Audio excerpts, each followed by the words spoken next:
Hey, what's up, everybody? It is Thursday, September 11th, 9/11 anniversary, 24 years. Let's never forget. We had a very nice, strong up day in the markets today, and you may recall I've been telling you guys that that was going to happen because investor sentiment, it's been way too bearish, and we still have really strong fiscal flows.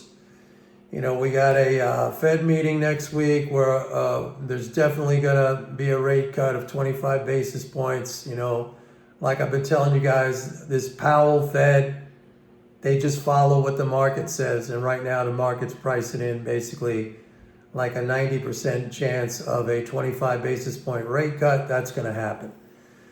The 10-year yield traded actually down below 4% today. I told you a month ago that we were going to trend down to 4%. We hit that. And I think now that we're seeing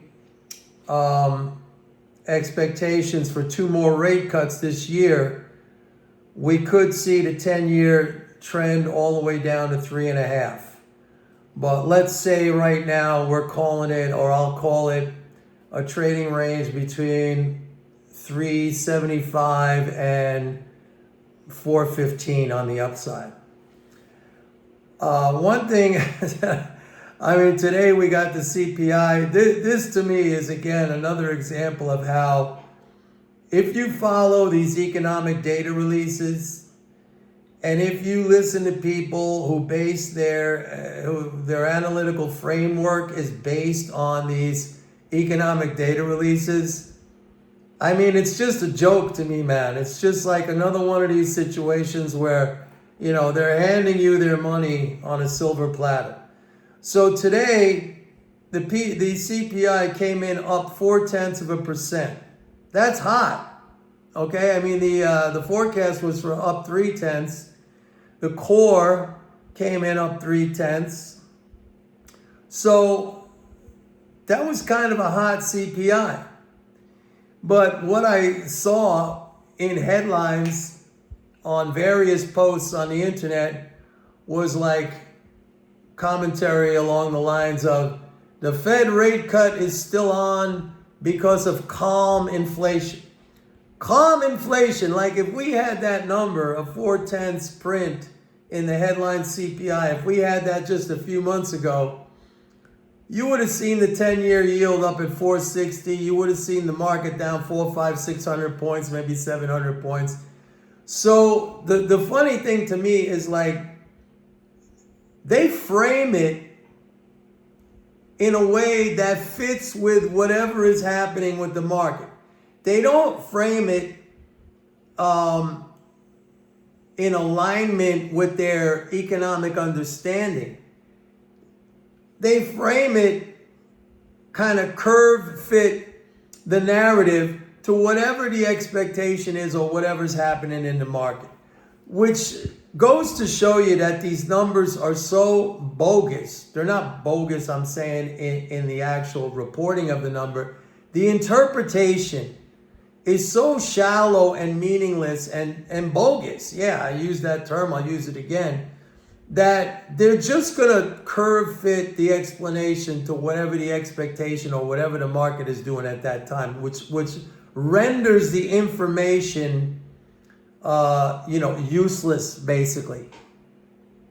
So, like I keep telling you guys, I stick to my core analytical framework, right? My guidance system, which that's the fiscal flows.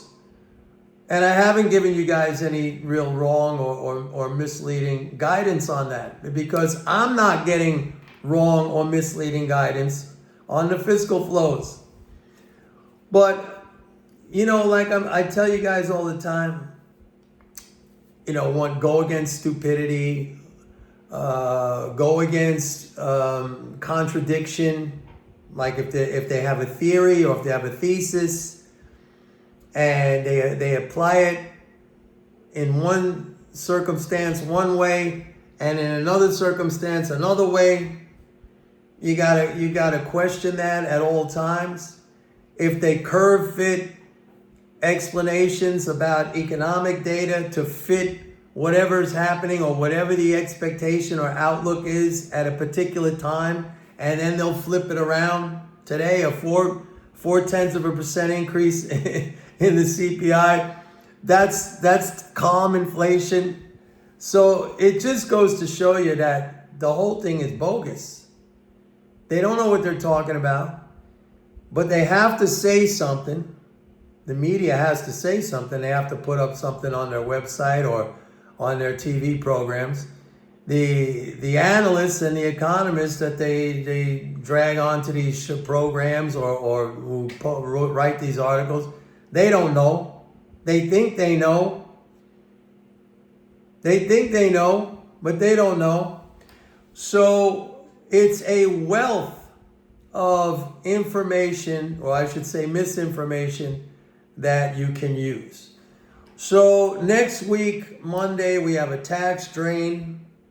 We got the Fed meeting on Wednesday, or at least the conclusion of the Fed meeting on Wednesday, where right now I'm saying that this rate cut is already priced in, so I would not be surprised to see the 10-year yield back up a little bit after this Fed meeting, unless they come out with some statement that is highly dovish.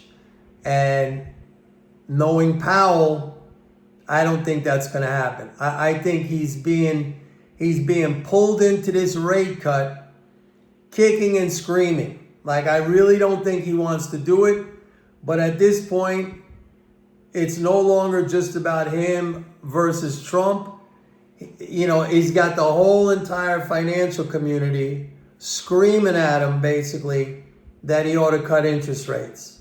So he's being dragged into this, like I said, kicking and screaming. He's going to do it. The Fed's going to do it. But they're not going to come out with any, super dovish statement. At least that's what I think. But I'm still very bullish on treasuries, okay? Now, one thing I want to point out was that today's initial claims for unemployment benefits, that shot way up. We're at 263,000. That is the highest level in 4 years. So this is another scenario that I have been telling you, which I think is going to evolve, which is the fact that because of tariffs and because of AI, artificial intelligence, tariffs are going to force firms to cut costs in order to maintain their profit margins. And the easiest way for them to do that usually is to lay people off.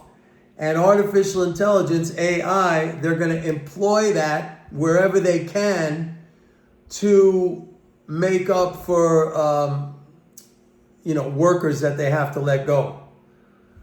So, and now that the Fed has shifted or pivoted its decision trigger to the labor market. Remember Powell's speech back at Jackson Hole back in August when he said now the Fed's going to be looking at the labor market, and that triggered a whole big rally in bonds.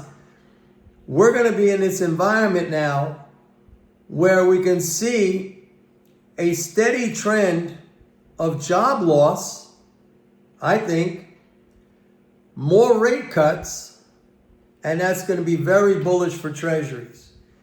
Now, the problem comes in terms of the economy, which is, the main thing we're trying to understand, at least looking forward, and at least as it applies to stocks, because stocks are going to reflect general basic economic trends. How much will the tariffs impact net government transfers? And how much will now this resumption in rate cuts, remember what rate cuts are?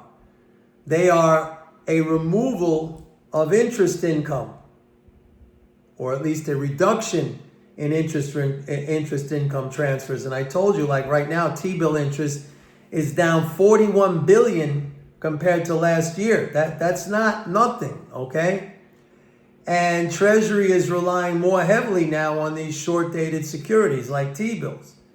And as the Fed starts to cut rates again, that reduction in interest income transfers, that's going to really start to speed up to the point where it might start to reduce overall interest income transfers. See, right now, overall total interest income transfers are still up over last year by something, I think something like 67 billion or something like that.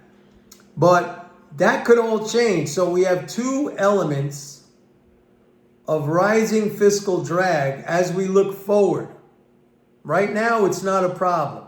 Although, as I told you guys, it has flattened out the increase in net government transfers compared to last year. I mean, it's not rising anymore. It's high, but it plateaued. So later on this year and next year, it could be a different story. But we got time to figure that out. So here's what I'm saying right now. Tax drain next week. Another tax drain in October. That's typically why we have what everyone says, seasonally weak period for the markets. Okay. What else was I going to say? We got the Fed meeting. So yeah, if we get a correction off of this period, I know what I was going to say. Congress still has to come up with a spending bill, with a budget, or a continuing resolution by the end of this month. We still have time, but just letting you know. And so yeah, if we get a correction off of the tax drain in this period, September to mid-October, I say that's a good buying opportunity. And we'll just keep following the flows. Follow the flows. All right, everybody. That's it for today. Thank you for watching. I appreciate it. Please like and subscribe. On to 20,000. And don't forget, go to my website, pitbulleconomics.com. Sign up for a 30-day free trial to MMT Trader. See you tomorrow. Bye.